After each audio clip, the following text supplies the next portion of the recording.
Hi everyone, welcome to our first SocialBro workshop. My name is Hannah and I'm going to present this webinar, which is the first of two covering sources in SocialBro. If you have any questions throughout the webinar, you can ask them via the GoToWebinar chat, or you can tweet them via @SocialBro using the hashtag SocialBroWebinar.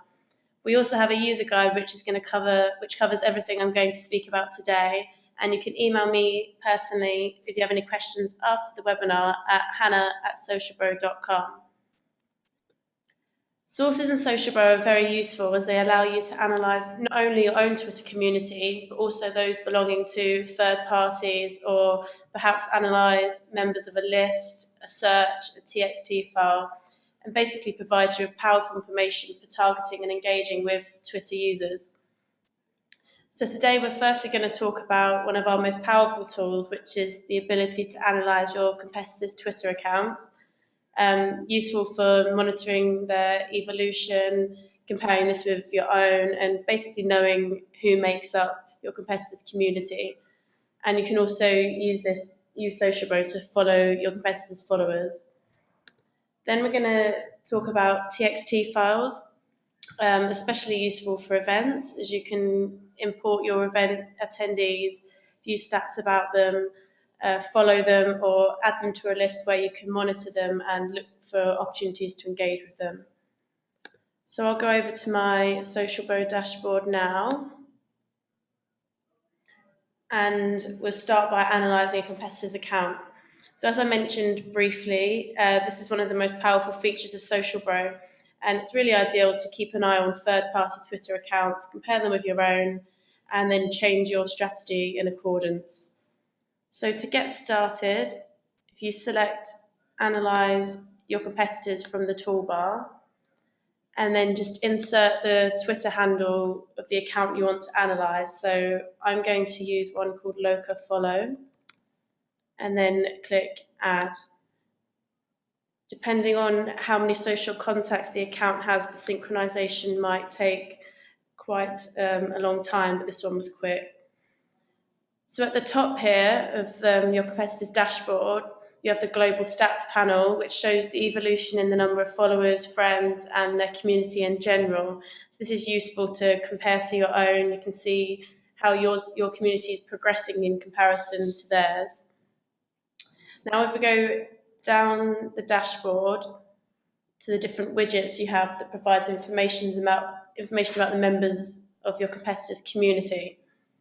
So firstly, we have new followers.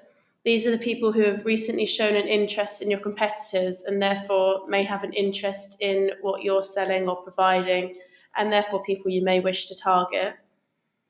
Recent unfollows. These users at one point showed an interest in your competitor, but they've recently unfollowed them for whatever reason. So these people therefore might be worth targeting and engaging with and turning them into your own customers or clients.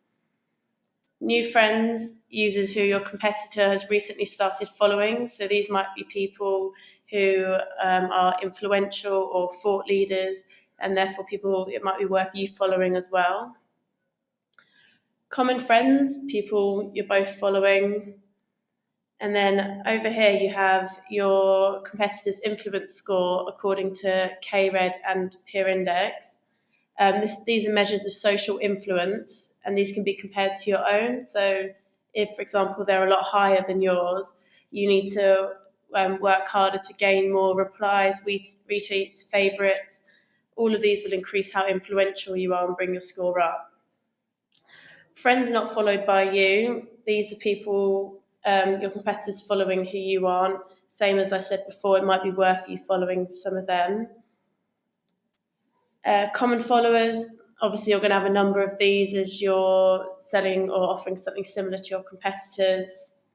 And then the followers not followed by you and followers not following me are people that you could filter within later to find followers, but I'm going to come back to following your competitors' followers later. And then the biotag clouds are one of the most important elements of the dashboard, as these show you the interests of your competitors' followers. So obviously going to be useful if you're trying to target them and tailor your engagement in the future towards them. Now with the tag clouds, if you want to see the followers that are interested in, for example, here, marketing, you just select the tag cloud, and then these are all the users that are following your competitor that have marketing in their bio. Perfect for if you want to target them. So if we go back to the dashboard, I'm now going to go over the insights you can view, which really provide in-depth stats about your competitor's community and enable you to sort of learn about the members. So if we select Insights from the toolbar and then choose View Report, and here you have the insights report for your competitor. So at the top here, you can choose if you want to view this report for the community in general, just the followers or friends. And here you have the option to export the report to PDFs, for example, if you want to print it off and compare it to your own report. So the first chart you have is languages. These are the languages spoken by your competitor's followers, obviously useful information if you want to target them in the future. And the same can be said for time zones. For example, if you're going to post tweets and content aimed at these people for future use. The next few charts sort of give an indication of the quality of your competitor's community. So, for example, if you were to find that your competitor had a large percentage of default avatars, this could indicate that they've got a lot of fake profiles following them or spammers. Because in general, people who take Twitter seriously, especially professionals, would always have a customized avatar. The next chart is URLs, and this sort of gives an indication of who makes up your competitor's Twitter community. In general, again, professional users tend to have URLs in their bios. So, for example, links to their websites, blogs, LinkedIn profiles, and so on. Profile privacy, again, professional users don't tend to have their profiles private. This majorly limits your potential reach. And if you're trying to build a reputation for your brand using Twitter, you don't want to have a private profile. Verified accounts are those that have been verified by Twitter, normally belonging to famous people or celebrities, something like that. These people have massive potential to increase your reach. We then have two of our newer insights. The first one is gender. So this is showing you the percentage of males and females following your competitor. So this can help when you're changing or forming your strategies. For example, if you find that your competitor has a large amount of male followers and you target just females, this can be an idea of how you need to change your strategy.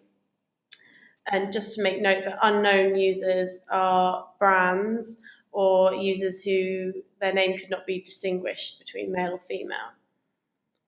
And if we go down to the location map, this shows the locations of your competitors' followers, gives you an idea of who you should be targeting that you're not already. And then down here, similar to the bio tag clouds, you have location tag clouds where you can click on any of these to display all of your competitors' followers from that place. So, for example, if you wanted to see all the followers from Colombia or Mexico.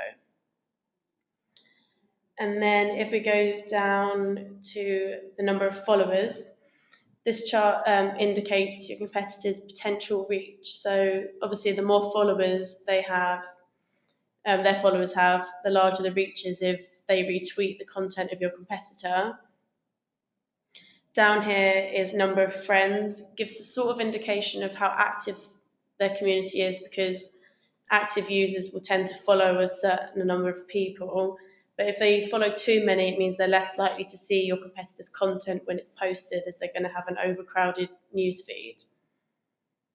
The ratio chart gives an indication of how influential your competitor's followers are, as a ratio above 1 sort of indicates that people are interested in what they tweet and are therefore more likely to pay attention. So if they retweet something your competitor posted, more people are going to pay attention and read the tweets. The time since last tweet and tweets per day charts show how active your competitor's community is. Obviously, the more active for them, the better, as these people are more likely to reply and retweet the content. And then graphs like these can really be compared to your own and could be an indication of maybe if you need to clean up your Twitter community. For example, if you've got lots and lots of followers who haven't tweeted in a year. And then again, we've got bio tag clouds as we did on the dashboard, but here you've got more displayed, and you can click on any of these to see the followers that have that word in their bio. So if we go back to the dashboard, I'm now going to go over how to follow your competitors' followers. So if you select followers from the global stats panel, and then you've got to think about what sort of followers it would be in your interest to start following. And to do this, you can use these filters on the left. So if you want to follow their influential followers, you can set the influence here, say 750. If you want them to have a good amount of followers so they can expand your reach, say over 8,000. And then you want them to be active, so post a couple of tweets a day at least, so more than 2. And they can't have tweeted, they must have tweeted in the last, say, month. And then up here you have further filters. So if we want to target just businesses, we're going to say we want profiles with URLs, or just professional users, I should say. And custom avatars. And then here in the advanced search, you could also type in a location here, or for example, a specific word, so marketing, and click search. So we have these 7 users displayed here. So if we decide we want to add all of them as a friend, follow all of them, sorry, you can drag and drop a box over the users, and then from down here, you can select to follow all of the selected users. From here, you also have the option to add them to a list or add a tag to users, both of which I'm going to come back to in a second. And also, if you don't want to add all of them, you can follow all of them, you can just do it from here and select individually. So that section of the workshop focused on analysing competitors' accounts, sort of gaining an idea of who forms their community and following their followers. I'm now going to talk about the second of our sources today, which is TXT files. And these are especially useful for events. So, for example, if you want to view stats about your event attendees, create a Twitter list with them so you can monitor their tweets, and this gives you the opportunity to engage with them. Or we also have a new tool called Twitter DM campaigns, which would allow you to invite them to the next event you're holding with a personalised DM, as long as they're following you, of course. So if you want to import users from a TXT file, you have to make sure that you have one Twitter handle per line, like this, and you don't need to have @ sign at the beginning. So have it saved somewhere on your computer, and then from the toolbar, select Import Users, and upload the file. And again, it's going to have to synchronize. Depending on how big your list is, this will take a different amount of time. Now, as you did with the competitors account, you have your dashboard, so you can see all of the members of your list, the ones that you're following, not following. Again, you may want to filter within these to find the ones you should be, so if they're influential and things like that. And again, you have their interests, and you can click on one of those as we did before. So now let's say we want to add all of these members to a list to monitor their interactions. If we select all members from the dashboard, and then you can do this really easily. If you want to put all of them in the list, down from the bottom navigation bar, you can select Add All to List, and that will add all of them. Or, as you did before, you could apply different filters to choose just a select amount, or individually select them like this, or drag and drop. And then from down here, you select to add them to a list, where you can add them to an existing list you already have. Or down here, you can create a new list. So I could say event attendees, add some sort of description. And make sure you set your list to private if you don't want them to be notified that they've been put in a list. And also if you don't want other people to be able to see it. Oh, God, sorry.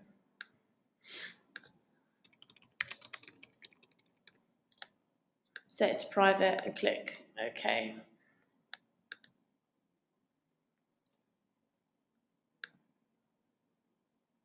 And then when the list has been created, it will give you a little notification. And then you can use your favorite clients such as TweetDeck or Hootsuite and then monitor the tweets these members are posting, and then you can engage with them that way. If you don't want to create a list with these users, but you want to be able to come back to them in the future, you can add tags to them. So for example, if I know that I'm going to want to invite them to an event in a month's time and I don't want to have to search for them again, I can, from down here, select add tags and then create any name you want to, next event, save changes, and then when I want to find them again in the future, I can just locate them from the tags menu. So from here, I've got all the tags I've created in the past. So for example, this one, this displays all of the users that I've assigned that tag to. And this is also, tags are also good if you're going to use the Twitter DM campaign tools. This can be a criteria for future use. Now that just about sums up today's workshop. Thank you very much for attending, and I hope you found it useful. If you have any questions, please feel free to email me at hannah@socialbro.com or take a look at our user guide. Everything that I've said today is in there. Next Wednesday, Javier will be repeating our Getting Started with SocialBro webinar, which covers a range of SocialBro tools and features. And the second of our sources in SocialBro webinars is coming up in a few weeks. So hopefully I'll see you all then. Thank you. Bye.